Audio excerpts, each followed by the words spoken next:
Well, hello everybody, and welcome to Joe and Al Learn Kerbal Space Program without Joe. It's just Al today, this week. Joe had some stuff that he had to deal with, which means that the saga of Space Shark will unfortunately not be something that we're looking at this week. Hopefully that will come up soon, but in the interest of keeping something put out, I wanted to show you guys some of the really cool things that other people have created on the Steam Workshop. You click on this open thing, and then over here you just have like this list of all of these things that you can get from Steam. And as you might imagine, there are a good number of Star Wars related items, and we're going to check those out, starting with this AT-AT. So it kind of like shuffles around a little bit thanks to the wonky physics of Kerbal. And if you push, I'm pushing forward, it just falls over. The design flaws on these things, you don't think about how top heavy they are when you're watching the movie, but they're actually not the best idea. Yeah, that guy just fell right over. I think he has some missiles that he can shoot. Yeah. Get him! Get him, AT-AT! What happens if I stage... and then everything just falls apart. But let's just go down the list here. We've got the Awing. Underappreciated Star Wars ship as far as I'm concerned. Very cool that somebody has put this together. It has regular rolling type landing gear, so you can take off like on the runway. Anyway, here it is. Just turn on our engines and go full bore, and these are our I believe the Rapier type engines. Yep. And we've crashed. I didn't touch anything except make it go, and we crashed. Let's try again on that one. Okay, maybe not full bore. Maybe partial bore. Get on up! Up! Alright, we're increasing throttle. Ah!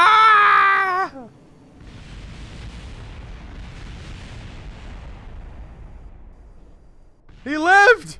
One more, we can do this. I know we can do this. One more time for the A team. Dun dun dun dun. Got an A-wing. Full power. Come on. Yes. Yeah, we got it. All right. Yeah. This is probably a good point to mention that we are playing with cheats right now. Infinite fuel.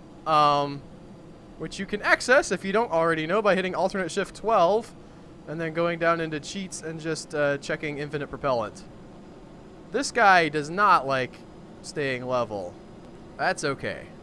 So next up we have this hamburger here, the Millennium Falcon, which I will point out is beautifully modeled, except for it doesn't have the opening in the front. I don't know why. I don't know if Kerbal just doesn't like that design. But I always loved the opening in between the forks of the Millennium Falcon. And some of the artwork that I saw for it way back in the day when I was playing the games that had these ships in them had like crates and stuff fitting in between those forks, almost like it's a interstellar forklift. But regardless, this is what we got. Let's see how it flies. On this one, we're using the Panther. Has an afterburner. Oh, and we hit the 2 button to turn on the afterburning capabilities.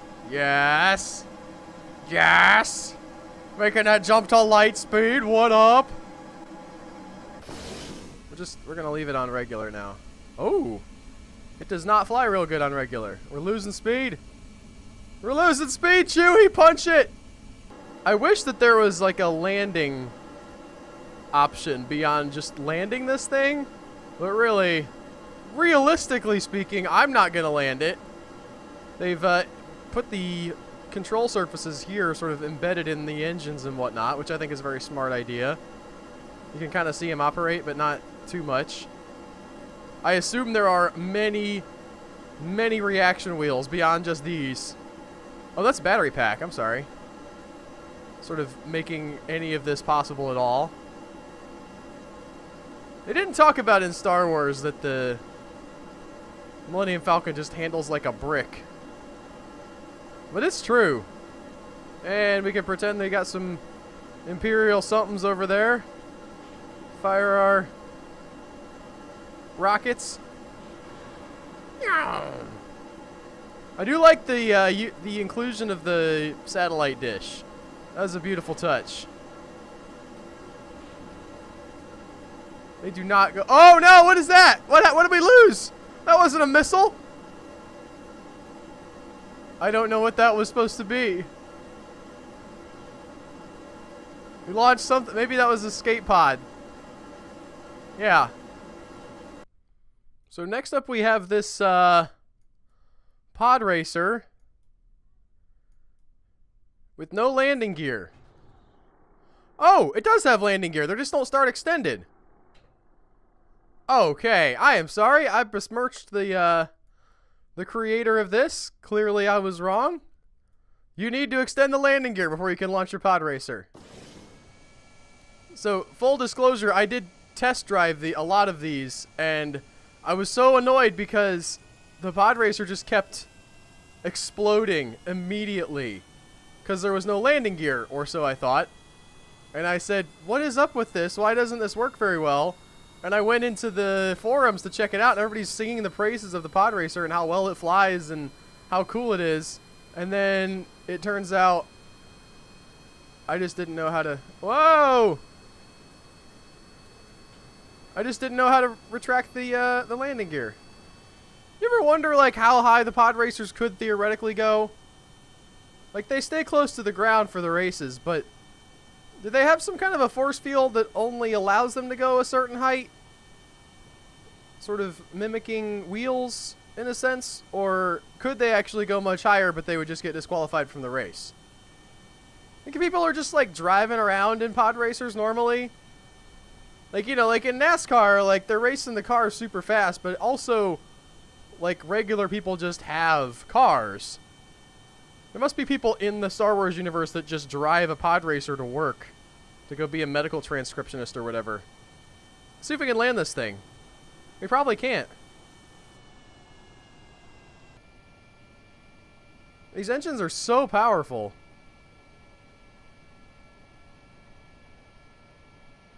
And technically, I think some people could say we've landed now. It's debatable. For a given value of land. What is this? No! No! We didn't flip. How did we not flip? That was amazing. This thing is my new favorite thing in this whole game. We didn't. How did we not die? Punch it, Chewie. Annie. Celebrate the amazing flight that was whatever this was.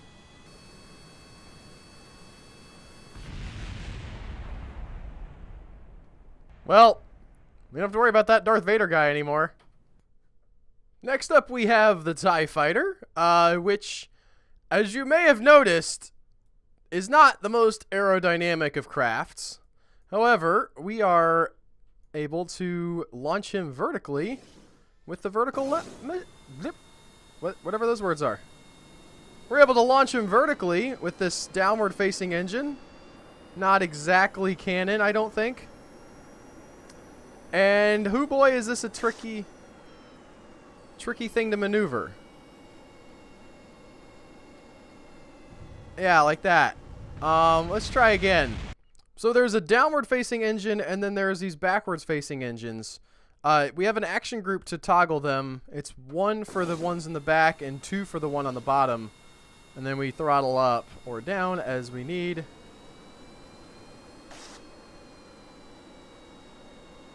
For instance, I've just turned off the backwards facing one, so we just have the takeoff engines right now. Crash! We're doing fine. It's okay. The Emperor loves it. Okay. Once more. Ah, no! So, here's something we can do.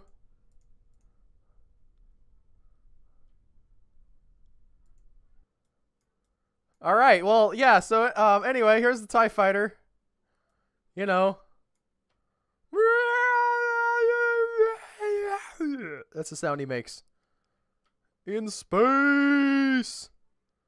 I gotta point out, Kerbal, very well suited to Star Wars stuff, because the stuff in space still makes sounds. There, by the way, TIE Fighter also shoots missiles. Which I think is pretty cool. Oh, and it doesn't actually do anything in orbit because of... Yeah. These are jet engines, guys. So, the TIE Fighter! Next up, we got everybody's second favorite spaceship from the first Star Wars movie, Star Wars A New Hope. It's the Y-Wing. And just like the TIE Fighter, this thing has a vertical takeoff option. In fact, there is no horizontal takeoff option. This is somewhat movie accurate in that it just has, regular landing struts. It does not... I don't remember them bouncing up and down like this in the movie. That's just Kerbal. What are you doing? What is going on here? Why is this happening? Anyway, here we go. Taking off now.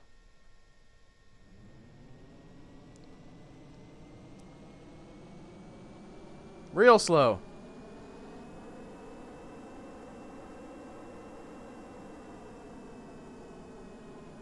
Oh no. Man, these VTOL things are not easy to control. And then we can toggle the forward engines, I guess. Come on, go forward engines.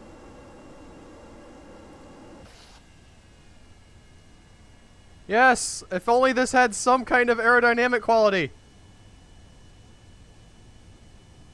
Actually, it kind of does. Okay.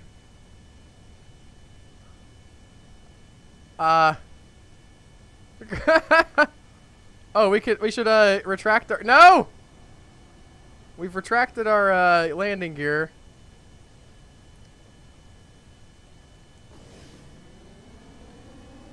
Ah, go up, go up, go up, go up, go up! Yes! I should turn on SAS. That couldn't hurt. Woo! Hey, this is actually this is not bad. This is not bad at all. Now that we've got some speed. I wonder how hard it is to land. I can do it! I can do it!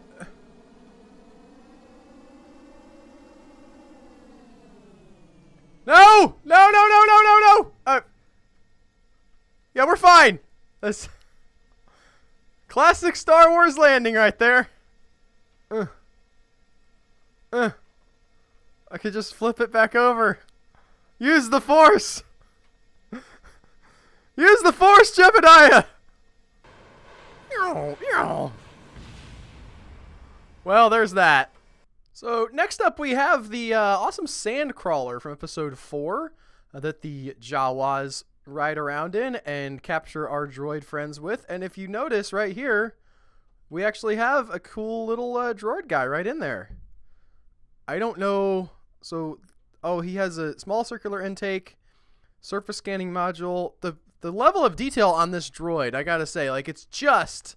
They even have the little wheels there. It's just to look like R2-D2.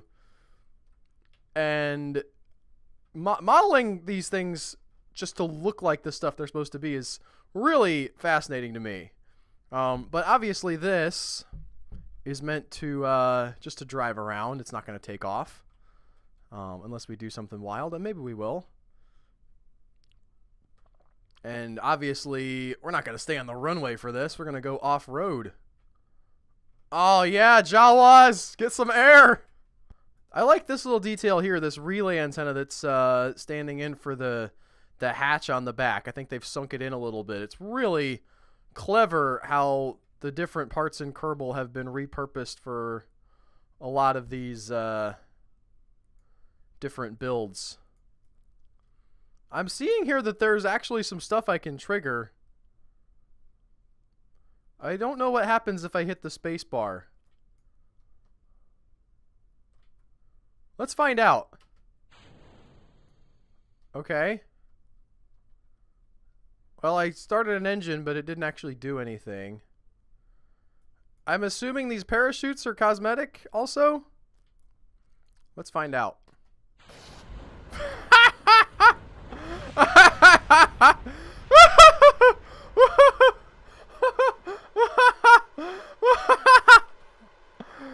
Yes, indeed. I don't know what we just did there, but it was awesome. So, oh, I guess some part of him must have been parachutes. Oh, and these guys, I see now. You had these ants on here as a cosmetic thing. Pro tip, if you decide to download this model, don't hit spacebar. It's not good. But we can salvage this, guys. There we go. There they are in orbit like they always dreamed of being.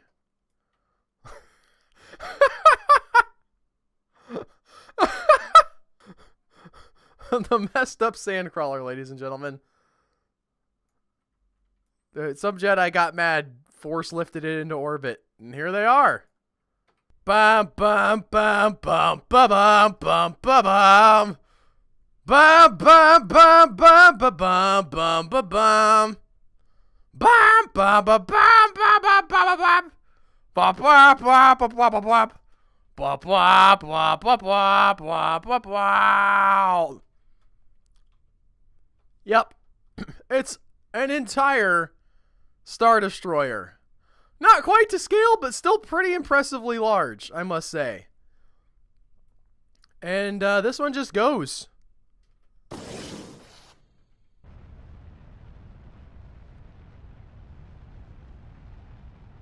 Once again, we are using the infinite fuel hack. We were using it before too, but we are definitely using it now. Because oh no, turn. I'm trying to turn so hard. Turn! Ah, the game is just like throwing up its hands. It's like, no, what are you doing? Oh no, the rebels have won. All right, I think we can do better than that. It's just not quite straight with the ramp. We got to get it. There we go. We can go full bore in a minute. Yeah. You didn't know this is how these things took off, but it. Yeah. It's canon. It's in the books you didn't read. They have really long runways. Just the longest runways. Will she make it? Will she make it? Oh no. Oh yes! Oh yes! Oh! Take that, haters! I feel sorry for the people that have to hand wave scientifically, like, how the Star Destroyers work. Because there's scientific-ish explanations for a lot of Star Wars stuff. I mean, they make up physics, but even so, somebody in a filmmaker's studio somewhere says, I think this would look cool. What if we had, like, I don't know, the engines are pointing towards each other for some reason. And then, like, they put that in the movie, and somebody has to come up with a stupid rationale for why that makes sense. Where in the world do they put all the fuel on these Star Destroyers? The fact that this flies at all, I mean, I guess I shouldn't be so surprised, because it is essentially just a triangle, right? So it's gonna have a certain amount of aerodynamic properties, but look at how thick that is. It just shouldn't work. I don't know how much thrust these things are putting off. It's the Rhino, which is a pretty hefty engine, coupled with the Poodle. I think is mostly for cosmetic purposes, really, than anything else. And then up here we've got, let's just double check, the Thud. So the little shield generators are the round fuel tank. It's very cool to know. And these little guns are reaction wheel modules with, I want to say, yeah, they've got, whatchamacallits, drills as guns. You know, I'm not going to wait until we get into orbit. If you want to, here's what this thing looks like in orbit. Hold on a second. Well, the game is borking. Hold on a second. Oh, well.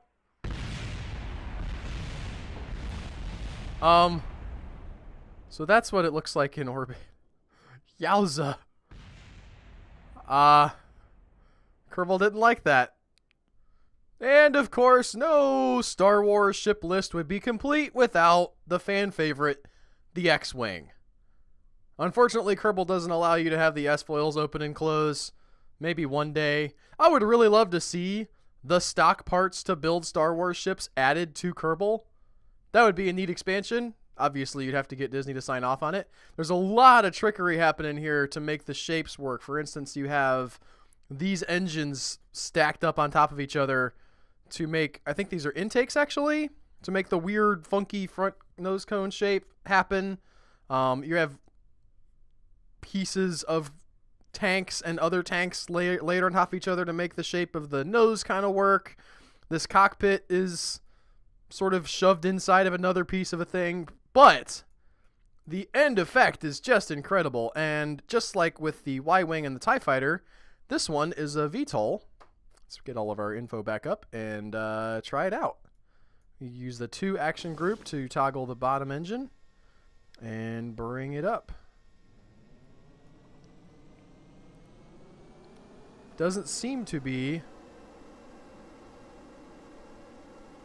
amazingly... actually, yeah, no, it's pretty well balanced.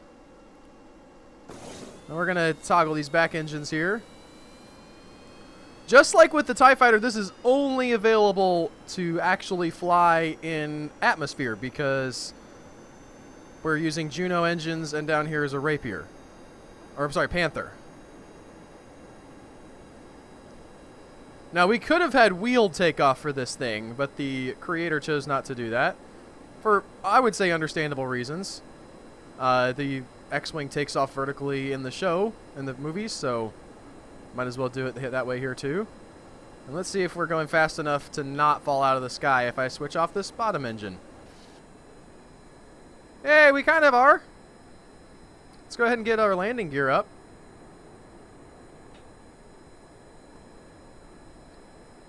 We are, okay, losing a little speed to gain some altitude, but not too bad. I look like kind of a weird mouth from this angle. Hi guys, I'm kind of a duck-looking thing. Whack, whack, whack, whack, whack. This is not my best angle. Can you look at me from the side or like the back or something? I would appreciate it. Fine, Mr. X-Wing. Such a diva. From the back, though, he does look excellent. And once again, we have a great little R2-D2 detail here made out of the monopropellant tank with some other stuff sort of glued on there. I really love the artistic stuff that people have done to get all of these things sort of looking like their counterparts. It's not just enough that they would make them fly, which they do, and that's amazing, but also that they're as detailed and accurate as possible to the movies. The placement of the engines is all pretty accurate. These are a little bit giant, that let you, as with the previous ones, you can shoot off... Uh-oh, I want to toggle that. I was going to show you guys the missiles.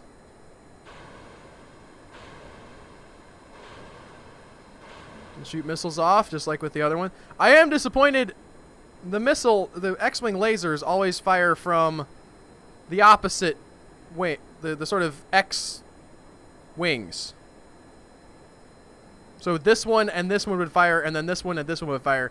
It's like the person who made this didn't even care about accuracy. I spent all this time lavishing the compliments about the accuracy, and then they made them fire from then top and then bottom. I mean, if we're being completely accurate, it's a cycle, right? 1, 2, 3, 4, 1, 2, 3, 4, and then you can toggle to shoot 2 at a time or 4 at a time at a slower rate.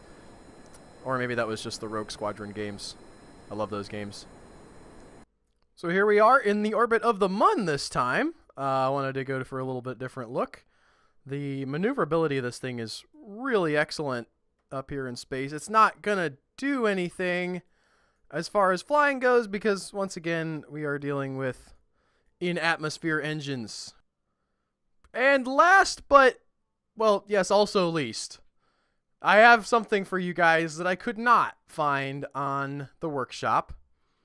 It is the best ship in Star Wars. And it shows up for about 10 seconds in Return of the Jedi. But it's super cool. It's the B-Wing. Now, I spent a good amount of time this morning trying to make this thing work. I wanted to make it look as good as I could. And you can see the results of that here. Judge for yourselves. But I also wanted to make it kind of fly. And, well, yeah. I was able to kind of line the engine up with the center of gravity of the vehicle. But with how wonky this thing is and how bad I am at Kerbal Space Program, I really wasn't able to make it work as well as I would have hoped. This is the best it does.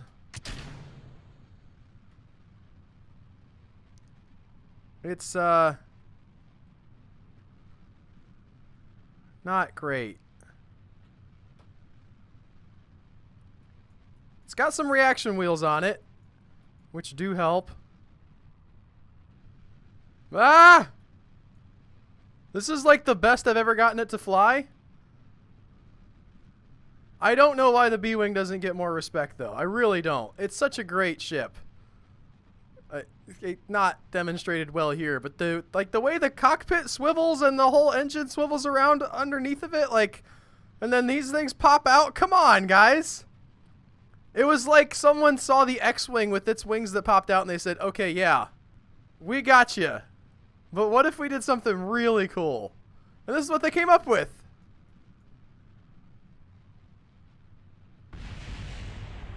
It's not your fault, Jebediah. You tried. I don't know how to do it. Somebody who's better than me, please make a B-Wing that flies and put it up on the Steam thing. I will love you forever. Anyway, guys, that is going to do it for this week. Thank you so much for watching. If you like this, don't forget to like the video on the YouTubes.